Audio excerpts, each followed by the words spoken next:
Hello friends, welcome in my channel learn well basic. विद्यार्थी मित्रांनो, आज आपण इयत्ता 9वी इंग्रजी विषयाची घटक चाचणी 2 या ठिकाणी उत्तरासह पाहणार आहोत.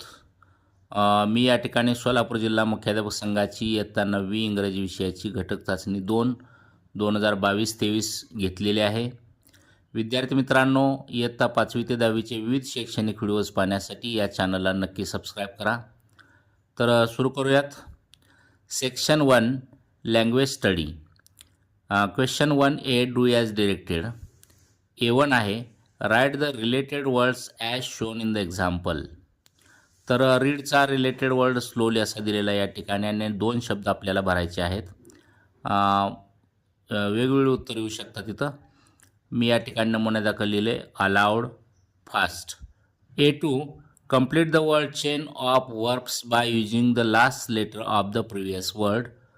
नो दिलेला आहे. तर नोची या ठिकाणी वर्ड चेन लिहायची आपल्याला, वर्बची वर्ड चेन लिहायची आहे. नोचं शेवटचं लेटर आहे W, त्यामुळे Wनं सुरू होणारा कोणताही वर्ब तुम्ही लिहू शकता. मी या ठिकाणी वॉश लिहिले. त्यानंतर आता इथं H आलं.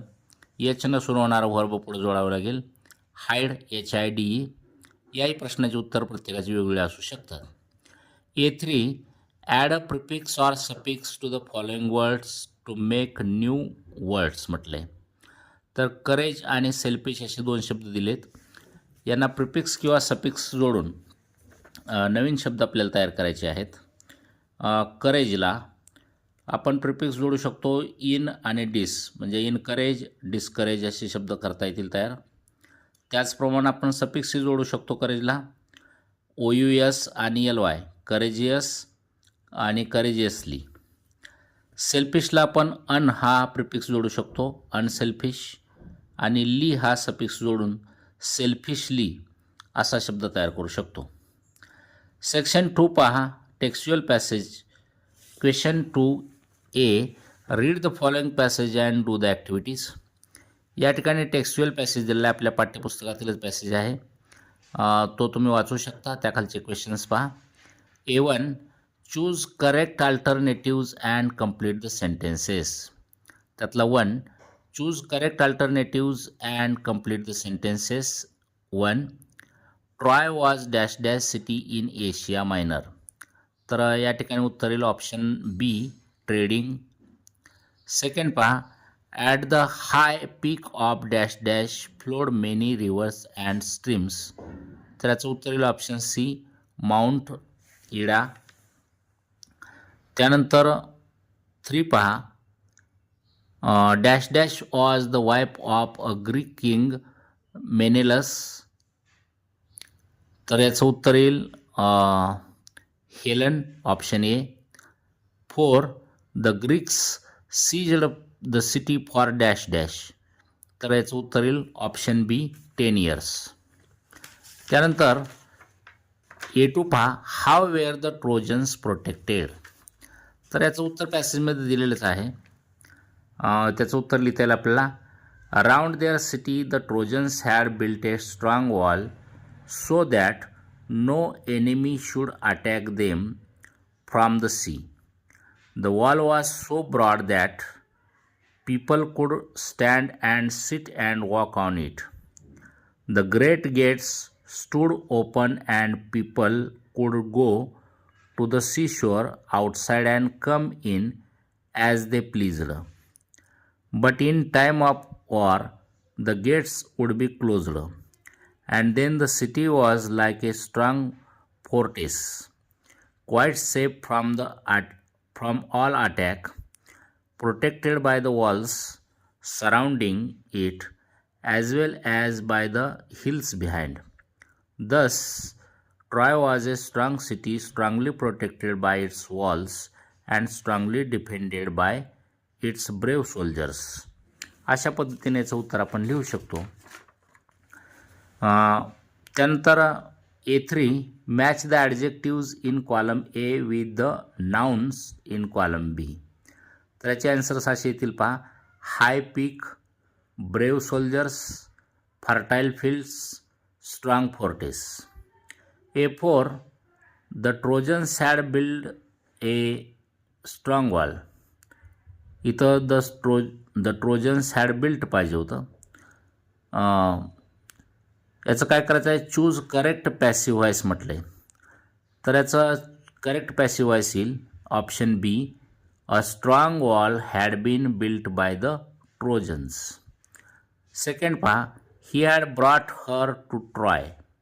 Change into simple future tense. याचा सिम्पल फ्युचर टेन्स येईल he will bring her to Troy. He will bring her to Troy. A5, are you in favour of war, express your ideas regarding war म्हटलं आहे. हा personal response question आहे. या प्रश्नाचं उत्तर प्रत्येकाचं वेगळं असू शकतं.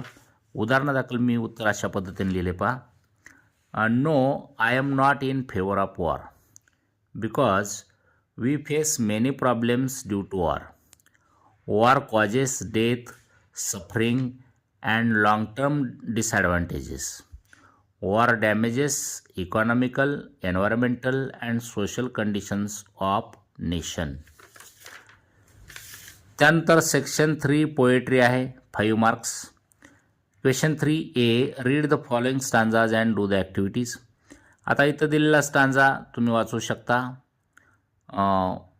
आणि त्याच्यावरचे क्वेश्चन्स पहा. A1, choose the correct alternative.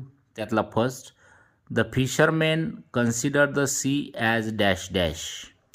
तर याचं उत्तर मदर पाहिजे होतं, ऑप्शनमध्ये दिलेलं नाही. स्टांजामध्ये दिले पहा, the sea is our mother, the cloud is our brother, the waves are our comrades all. त्यामुळे याचं उत्तर द मदर येईल. The fisherman consider the sea as the mother. Second, the shade of the coconut glade is dash dash. तर याचं उत्तर येईल sweet, SWEET, option C. Third, the sea god protects dash dash from the storm. तर याचं उत्तर येईल horizon. A2 पहा, web आहे, complete the following web. Sweet things mentioned in the stanzas. तर उत्तर आपल्याला लिहिता येईल shade of the coconut glade. त्याच्यानंतर sands at the full o the moon. त्यानंतर sounds of the voices we love.